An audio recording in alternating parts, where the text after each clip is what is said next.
The Fluval Sea Evo is a 13.5 gallon saltwater aquarium made by the one and only Fluval. Now I'm a freshwater guy myself and I'm only a few months into the fish keeping hobby. So far I've used a few of the Fluval products such as the 50-watt heater and the aquarium substrate, and I have to say, judging from those two products alone, I'm actually very pleased with the quality of Fluval products. The substrate looks great, it keeps my plants healthy and my pH balance in my aquariums. The heater is affordable and it works great. It also looks really nice. The other good thing is that I've been using the 50-watt Fluval heater in my ADA tank, and it's also the same heater that fits in the Fluval 13.5. I just want to say one more thing before I take this here aquarium out of the box. This is my first video here on Al's Fish Tales because I deleted all the rest.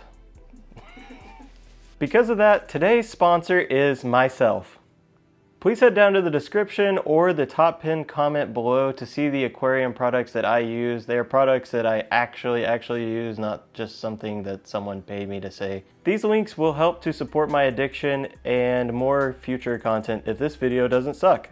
The last thing I have to ask you is to click the subscribe button and give the video a thumbs up if you're enjoying the video so far. Now this here tank was a gift from my super hot wife for Christmas. She even got me the tank stand to go with it so I can get my fish food out of her jewelry box. Now this video is just going to be a quick overview of what's actually in the tank. Be sure to stick around for part 2, which will be coming out I don't know when because I actually have no idea, but eventually I'll be showing you guys what I actually put in the tank. Now don't get too excited because I am totally new to the reef tank hobby and there's a good chance that I will screw this up before we actually put fish in the tank. The good news is that if you're also new to reef tanks, you get to watch me screw it up first, and that's always super cool. Now that I've got the tank set up, let's go over what I have found. You see, I was interested in an all-in-one saltwater kit because I did not understand the filtration requirements or the lighting requirements for a saltwater tank. You see, there's so much information out there about reef tanks, but the problem is most of these YouTubers are super salty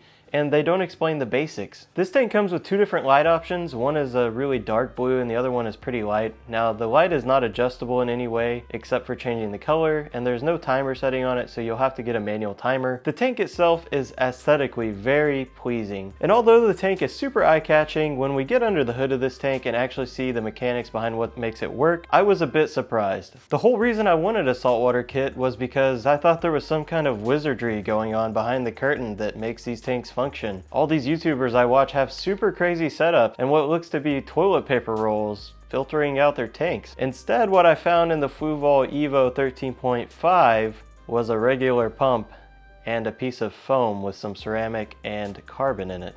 And that's it. There's no heater, there's no wizards, there's no hamsters, there's no gerbils on wheels. There's nothing really special about this tank. The only thing that maybe would be a little different is if you're used to a freshwater tank, the lighting on here. Otherwise, the filtration setup and the pump is essentially the same. Had I known that the filtration was going to be this basic, I would have asked Mrs. Claus for another rimless tank and just built the setup myself. Now, I know I'm sounding a little critical at this point, but in all honesty, for the price, the tank is a good setup. I was just expecting more out of the filtration besides the basicness of it, which is very similar actually to a freshwater tank. Now, I know in the future I'm probably going to need to upgrade some things such as a wave maker, a fondue machine, and possibly a flux capacitor. Now, I hope you guys have enjoyed this episode. Be sure that you are subscribed for part 2 when it comes up, where we will be adding the giblets.